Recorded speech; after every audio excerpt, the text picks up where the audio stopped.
Hello and welcome back to Filmfaker's Commentary with your friends from Superliminal Films. That's right, it's Dan. I'm back on the FFC this episode. In this episode, we are honoring the great city of Philadelphia and the greatest white-black comedic duo since Richard Pryor and Gene Wilder.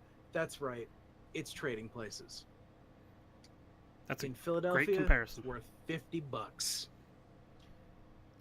That's We are starting. Yeah. Yeah, we are going to start. Jared's got this queued up on Netflix. And so on the Netflix time code, which goes until minutes till the end of the movie, it is 1 hour, 43 minutes, and approximately 2 seconds. If you are starting from the other end of the film, I've got it queued up to just about 13 minutes and 30-ish seconds, 33, 4, 5, 6. It's basically right before a scene change. So you guys can queue it up from either end if you're on Netflix or if you're watching this on physical media. Who owns physical media anymore? Max? I do. To that end, it's Dan, it's Jared, and we got Max here for this episode. Max. J-Rod. You are. Funny name. I'm Dan. Max. We're good at this. I'm Dan.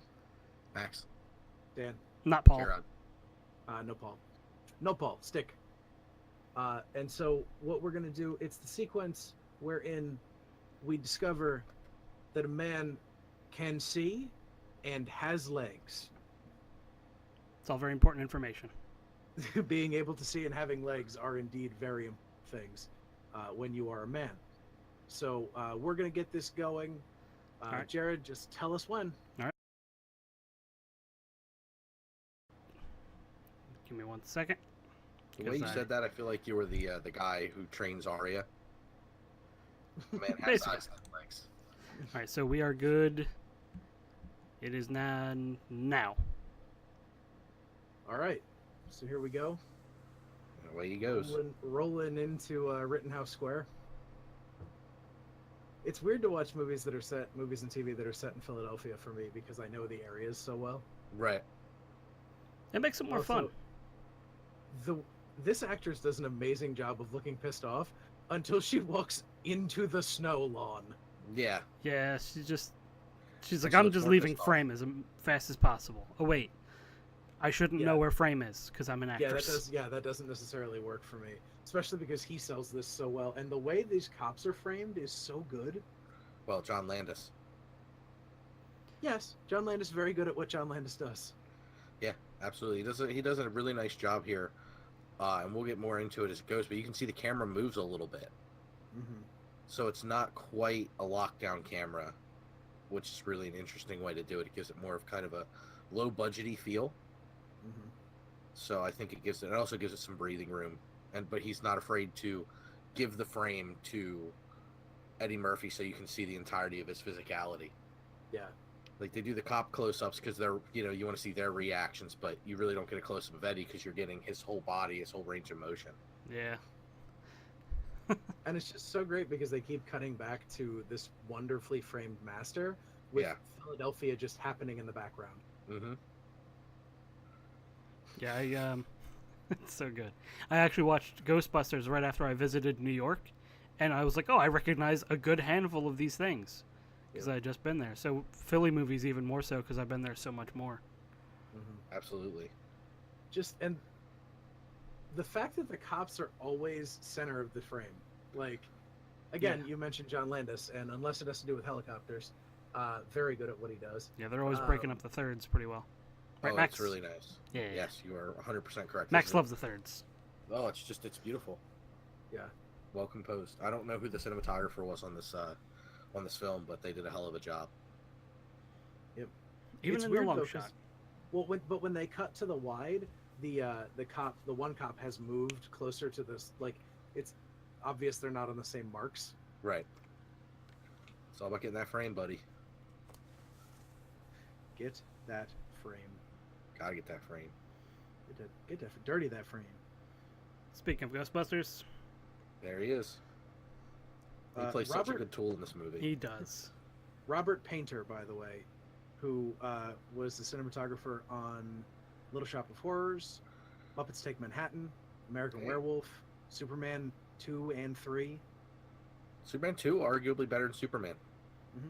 Also was a cinematographer on the Thriller video. Oh well, there you go. Yeah. Did a lot of work with Landis. Oh yeah. So this is a very harried and hectic shot, and the cuts are wonderful He does a really nice job. because you can track exactly what's going on, Mm-hmm. It's even though it's hectic. a great scene too that Landis does. He says he's impressed with every time somebody mentions it. Is the Animal House food fight? Mhm. He's like, it's one shot. Yeah. So he knows the power of just letting these performers perform. Look at that. Like, he Yeah. cut to that one shot because he knew that was funny and it helped sell the joke. Yeah. Yep. But otherwise, he just really let the scene breathe. Well, there's a lot of cuts to Eddie Murphy being funny in this movie, but also in this sequence specifically. Absolutely. Like, this sequence continues to cut around even after the action is done. Absolutely. Because, like, look, everyone who's speaking, no one speaks from off camera. No, No everything's- L or J cuts. Yep. Yeah, they even have Amishi walk in the frame to say his line. Mm-hmm. So get in there. Absolutely. Good eye lines here.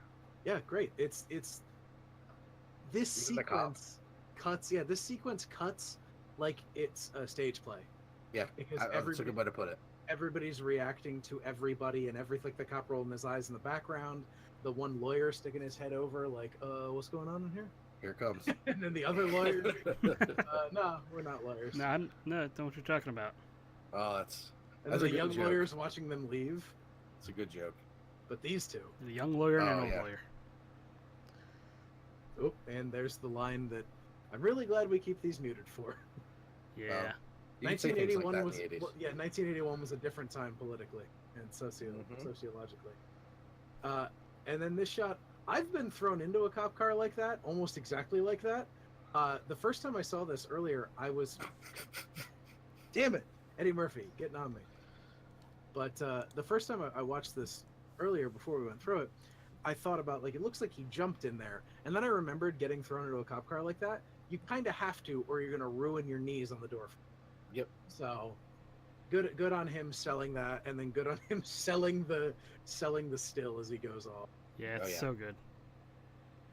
Wonderful. Well, once again, thank you for being with us on this Filmfakers commentary. Make sure you check us out on Facebook, YouTube, Twitter, Twitch, Duck Press, Instagram, Fruit Array, Bumble, Peach, anywhere you can find fine podcasts, and at superliminalfilms.com.